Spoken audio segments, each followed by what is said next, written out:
Good afternoon, everyone. I'm sorry we're not able at this point to release any really more information. The investigation will continue for some time. As far as the fatalities, the notifications to families have just not yet been completed, so we can't really comment on that. There was this morning, very quickly, a reunification center that was set up. And that's where the families have been gathering. That's where the students were taken. And it looks like most of those students have now left with their family members. I had the opportunity to express my sympathy to Dr. Faransky, who is the superintendent. Also, the former superintendent, Mr. Murphy, was also there, and I expressed to him my deepest sympathy. This tragedy is just, it's really kind of hard to describe. Had the chance to talk very briefly to some of the students, one of the moms who was picking up her child, as well as several other children, and taking them back home. So I think that's what's occurring with most of the families. I think most of the families are now gone.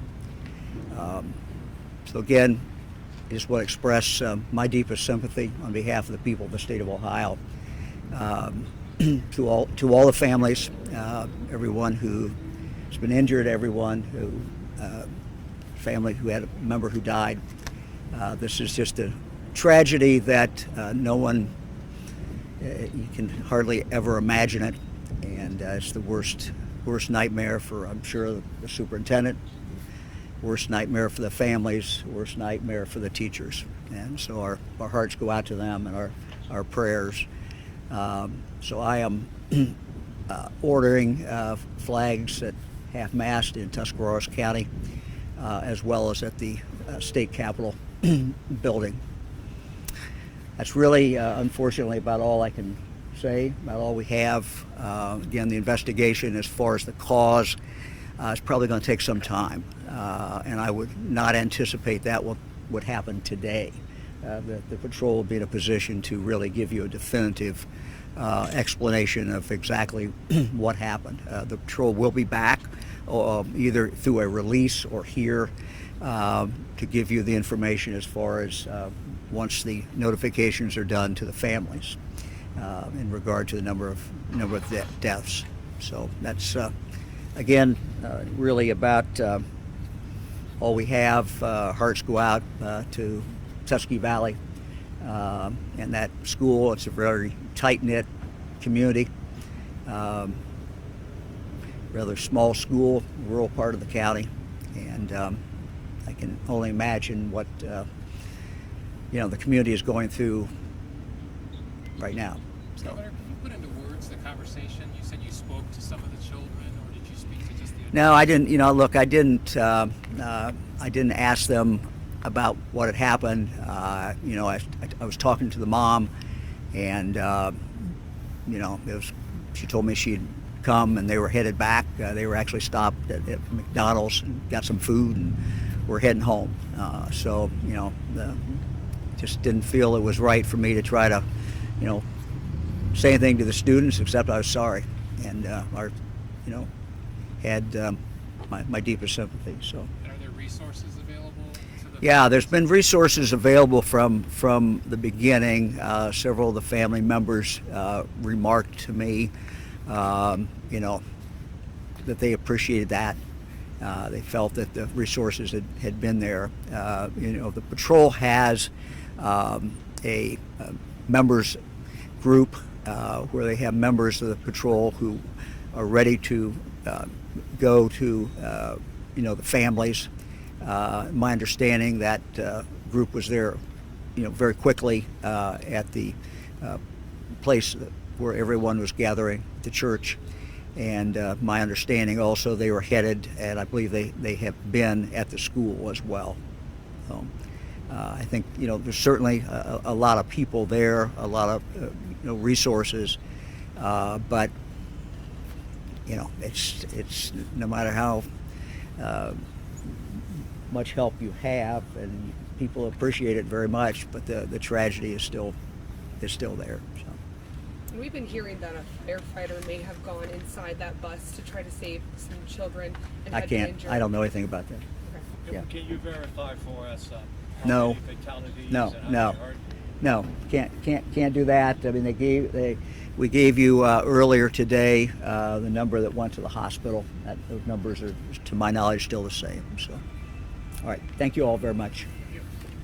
Can OSP speak to the investigation at all, or at least what it takes to get through an investigation like this without getting into the specifics, all the efforts that have to go under such a large scale operation? Yeah, so obviously with this crash, there's 5 vehicles involved total, as I said earlier today. And this scale of a crash, we have to break down, what exactly caused the crash in regard to which vehicle struck which vehicle, and what that sequence was within that crash at the time of the incident. So we have a crash reconstruction team that's out there. They're going to recreate the crash scene. Obviously, they're going to do investigations into each and every vehicle, look at the damage of those vehicles, speak to the occupants of the vehicles, the drivers. They're going to try to unfold this crash and just kind of take a step back in time and try to recreate the crash as it happened. So we have an understanding of exactly what occurred today. So it's going to take some time for that investigation to be complete. Do you know if there's any video evidence, either from the bus or from ODOT or any other cameras on cars? That we don't know at this time. It's under that would be under the Talk investigation. about how the other people are doing in the other cars. We heard 18 from the bus. What about the other people? Yeah, so like I said, there were people that were transported to area hospitals from the crash today. In regard to which vehicles those people were from and things like that, we'll follow up with a media release on that as soon as we're able to release the information, the details about the crash. Again, it's under investigation. We don't want to give out the information in regard to fatalities or anything like that until we know for sure that all families have been made aware of the situation. Is there anything on the semi that may have contributed to what appears to be a fire that started afterward or anything? Again, we do know that a fire was involved in the crash. There was a fire after the crash occurred. We're still trying to determine exactly what caused that, and that's part of that investigation. We don't know what the truck was transporting. I do not have that information, though. Matt, you want to give them an update on the road? I can do that, sir. Yeah, so I know a lot of people are asking, obviously, about the travel conditions out here on I-70, very busy highway here in central Ohio and across the state. We do still have both directions closed. That will remain in effect for the foreseeable future. We are working to get that open as quickly as we can. But for now, eastbound traffic coming out of Columbus is being detoured right here at 310. You can either go north or south on 310. That'll take you south to 204 and take you over to get to the east of the crash scene, or north to US 40 will get you north of the crash scene as well. Westbound traffic, that's where the crash actually occurred. So westbound traffic is being detoured right now at State Route 158. We do know there is going to have to be some pavement repairs that will be made. The pavement repair damage, though, we just don't know until they get the scene cleared completely, and we'll have a chance for our ODOT folks to get in there and look at how bad the damage is. But we do know that there will have to be some pavement repairs made. We already have a contractor that is staging as we speak to go in and make those repairs. So we will try to get everything open as quickly as we can. But we just need people to continue to avoid this area. If you can do that, check ogo.com. That's ohgo.com. That's our website. You've got the ODOT app as well on OGO. That will give you all the live traffic cameras and show you the current travel conditions out here. But again, if you can avoid this area, we certainly ask that you do that. Sir? Thank you all. We had that secondary crash earlier on Route 37 first. Has that been cleared up, and have you had any others after that? That secondary crash on 37 was cleared. I am not aware of any other crashes at this point, but again, we've got a lot of heavy traffic on a lot of these roads that are handling interstate traffic right now that were not designed to handle interstate traffic.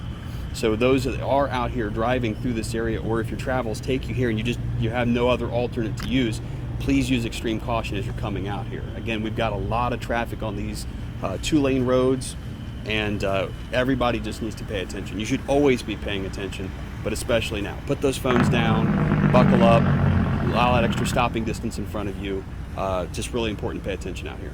Lieutenant, if there were eyewitnesses, who should they call? What numbers? Is there a number they can call if they saw it? Yeah, so if there was anybody that has any information regarding this crash, call the local highway patrol post for your area. When we put out a media release here later on, there's going to be a tip line on there.